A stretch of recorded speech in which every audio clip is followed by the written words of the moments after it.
কবিরাজ যে ঠিকানা দিয়েছিল সে জায়গাটা ছিল অনেক দূরে। এরপরেও আমি অসুস্থ শরীর নিয়ে মায়ের সাথে যাই। কবিরাজ আগে থেকেই আগের কবিরাজ থেকে জেনেছিল আমাদের ব্যাপারে। তারপরেও তিনি তার জিনদের দ্বারা খবর নিয়ে জানতে পারলেন আমাকে তো বান মেরেছে, কিন্তু সেটা পরে।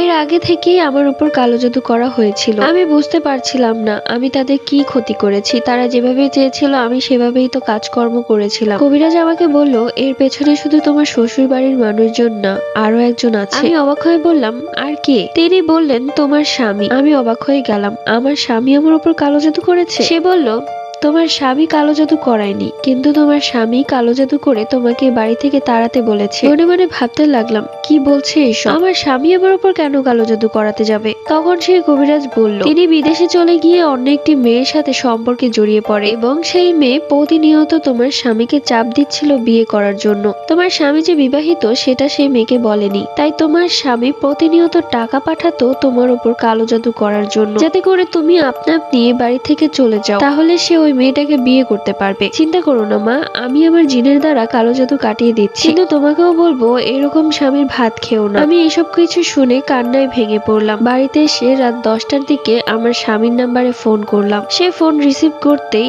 আমি বললাম, কেমন আছেন? তিনি বললেন, ভালো আছি। তুমি কেমন আছো? আমি বললাম, আমি এখন ভালো আছি, আগে ভালো ছিলাম না। তখন তিনি আমাকে বললেন, হ্যাঁ এখন তো ভালো থাকবেই, কেননা তুমি তো চেয়েছিলে ডিভোর্সটা হোক আর তুমি তোমার ইচ্ছে মতো চলতে পারো। আমি তখন হেসেই ফেললাম। একটা মানুষ কি করে এতটা নিচে নামতে পারে? সে একবারও নিজের কর্মকাণ্ডের কথা বলছে না, শুধু শুধু আমার দোষ দিচ্ছে। তখন আমি হাসি বন্ধ করে বললাম, আমার জীবনটা এভাবে নষ্ট না করলেও পারতেন। আপনি এখন যার সাথে সম্পর্কে জড়িয়ে আছেন তাকেই তো বিয়ে করতে পারতেন। এই কথা শুনে সে একটু ভ্যাবাচাকা খেয়ে যায় এবং আমতামতা করে বলে, এইসব উল্টাপাল্টা কথা বলছো। আমি বললাম যে, আপনি একটি মেয়ের সাথে সম্পর্কে জড়িয়েছেন, ভালো কথা। তাহলে আপনি একটি বার আমাকে বললেই তো আমি আপনার জীবন থেকে একবারের জন্য চলে যেতাম। শুধু শুধু আমার উপর কেন কালো জাদু করে আমার জীবনটাকে নষ্ট করতে চেয়েছিলেন? সে আর কিছুই বলতে পারে না। সে বুঝতে পারে আমি সবকিছু জেনে গিয়েছি। আমি লাস্ট একটা কথা বলেছিলাম, তাড়াতাড়ি ডিভোর্স লেটার পাঠিয়ে দিন, আমি সাইন করে দিব। আর চিন্তা করবেন না, দেনমোহরের 1 টাকাও লাগবে না আমার। আপনি সেই মেয়েটাকে নিয়ে সুখে থাকুন, দোয়া করি।